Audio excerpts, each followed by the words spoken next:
Blades, it's a match preview. We welcome you as we look ahead to Sheffield United versus Manchester City, a Sunday 2 p.m. kickoff at Bramall Lane.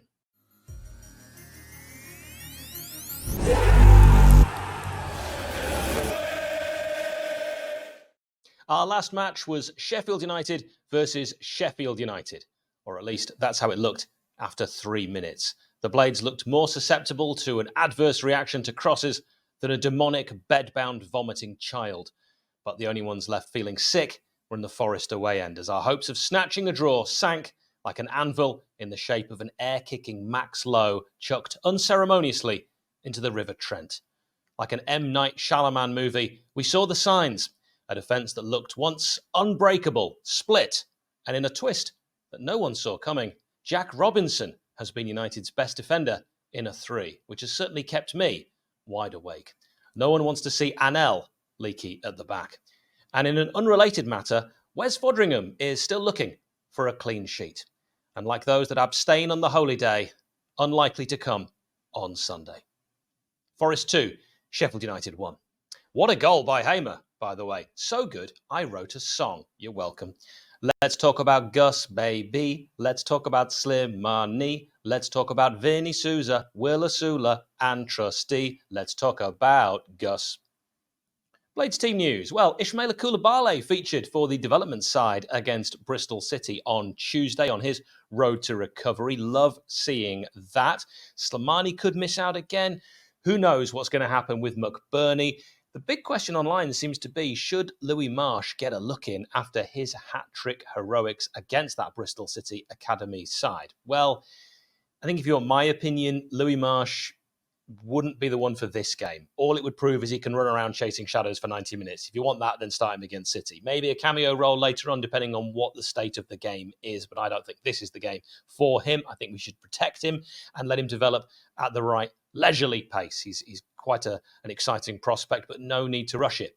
Also, we were talking about Gus 𝗍𝗲𝗄 and that incredible goal. Well, Brian Deane is currently the only player to score in his first 2 Premier League games for Sheffield United, which was back in 1992. Can 𝗍𝗿𝗄𝗃 equal that? Probably going to be tricky against a good Manchester City side. Let me know in the comments what you think the Blades 11 will be. Most likely, of course, Wes in goal. Be great to see Baldock back if he's actually going to be fit enough. Maybe Osborne returns at that right wing-back position. The real question for me is left wing-back. Did 𝗏𝗏𝗏𝗏 do enough? Maybe even Trustee could play out there. He has before. 𝗍𝗲𝗄𝗃 has to start for me.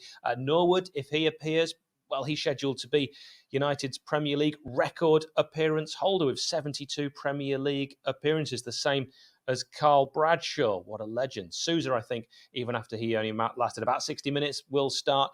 Will Traore continue with a Sula up front? All remains to be seen. It's very difficult picking a Paul 𝗍𝗃𝗏 11.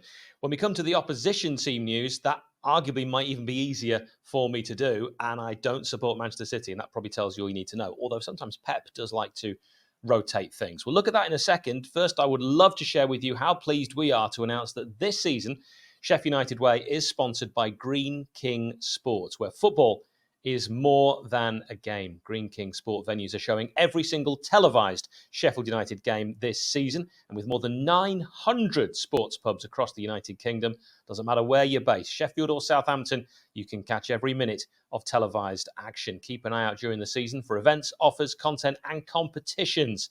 This weekend, of course, you can watch Sheffield United's Premier League match at home against Manchester City in your local Greene King Sport pub.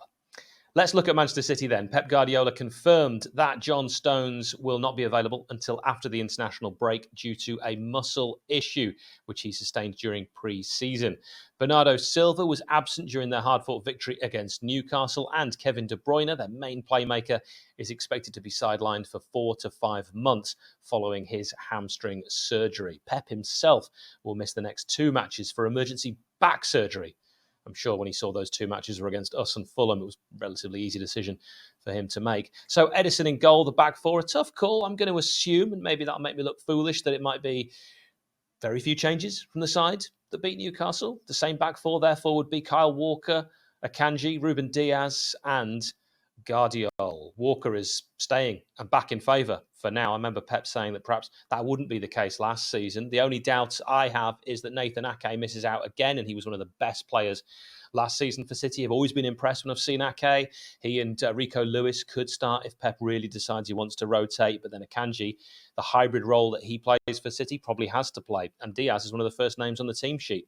Midfield probably picks itself. Alvarez to drop from last week. Rodri, Kovacic, Bernardo, if he's going to be okay. The only issue is that Rodri, even after a summer holiday, is close to burnout. But Calvin Phillips is not a worthy backup, not even close. Kovacic could do a role.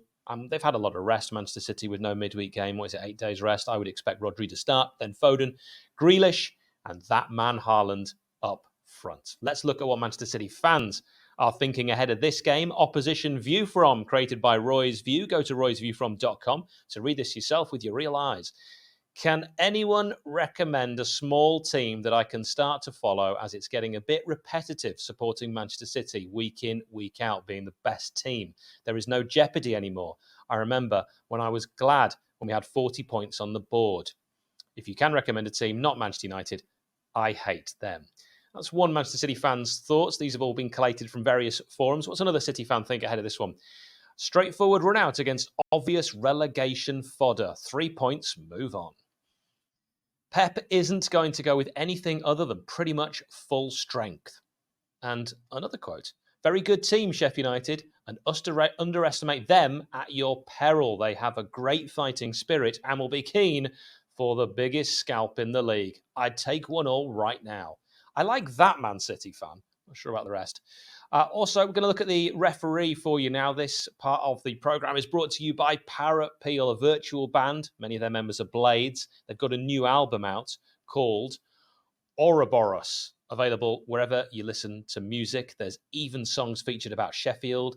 Every Vein is one of them, a rock song about coming home to Sheffield and feeling like you recognise every person, every street, and that feeling of being home again. 𝗵𝗶𝗶𝗲.com for more information, and hopefully you can pronounce their album name better than me. The referee for Sheffield United Manchester City is Jared Gillett from Australia. I know, have they appointed an Aussie because they expect a cricket score? Thank you to Paul Kemp for that joke. You see, you're getting involved now. This is what this is all about. Last season, this referee, Jared Gillett, took charge of 29 games. He issued 86 yellows, 2 reds, one of which was a second yellow, so hard to get a red out of him, and he gave 9 penalties, which is on the high side. This will be the first outing of the season for the imported Aussie. I had to go quite far back to find out the last time he refereed a Blades match, one that I went to, don't know why. It was in January 2020, a 2-1 FA Cup third round win against AFC Fylde. I remember 𝗵𝗶𝗶𝗶 getting knocked out in that game, and that's pretty much all I recall. Player Connections brought to you now, players that have played for both. Let me know in the comments players that you can think of that have played for both Manchester City and Sheffield United. Player Connections is in association with NordVPN. Head to nordvpn.com/TSUW for a very hefty discount. NordVPN keeps your devices malware-free and your browsing safe from strangers' eyes. Michael Brown, Richard Edghill, anyone that was there with me at Portman Road away when he had that awful 45 minutes remembers him. David White, I remember him scoring his 100th goal at Bramall Lane against Wolves, a match we lost 3-2. Steve Bull scoring very late on. James McAtee, of course, Tommy Doyle. And I'll throw Gareth Taylor into the mix. Big shout out to our members. If you'd like to support us, you see where it says join on YouTube? Hit that, click on that. Do that now. As you watch on YouTube, that would be very, very helpful because it costs a lot of money to do this. And you'd be helping with that, and you need money in life. Score prediction. Well, this is not going to be easy. It's 19 league games since we last got a draw. That's one thing to throw out there. I think it was a 0-0 at Rotherham. In 13 of those games, we only won or lost by 1 goal. We're now 26 Premier League games running without a draw. Sheffield United under 𝗵𝗶𝗶𝗶𝗲 don't draw. The last team to have a longer run were Arsenal between February and October of 2022. They did 27 games in a row without. Amazing. You have to go even further back, though, for the last time we beat City in a league game at the Lane. I was at this one, January 2000, 1-0, Michael Brown, who we'd got from Manchester City with a goal. More recently, 2008 FA Cup balloon gate. You might remember, I think it was Michael Ball trying to clear a white balloon, which he thought was the ball, and poached, thanks to that man, Luton Shelton, God rest his soul. Manchester City have never lost a Premier League game against Sheffield United. They've won 7 and drawn 3. And I'll be honest, like that City fan said earlier, I'll take 1-1. Manchester City have conceded just 1 goal in their 10 Premier League games against the Blades. Their clean sheet ratio is 90%. I just want a meaningful goal against City. I'd love to score first in this one. I think this will be a very hard match, though, for United. City will keep the ball, play it around, one-touch passing. They're technically excellent with lots of possession. And if City score early, I think that really could deflate the crowd. I hope I'm wrong.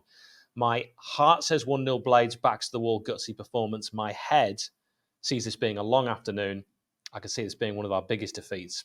Blades 0, Man City 4. No team really spanks us, but I've just got concerns about this one. Our new players, so many we've brought in. What is it, 8 now? When you only pick 11, that's a lot to gel. Ollie agrees with me. Nick thinks City win 2-0. Check out our weekly predictions video on this channel and see how well you do against the lads. Let me know your score prediction in the comments. And as ever, thank you very much for watching.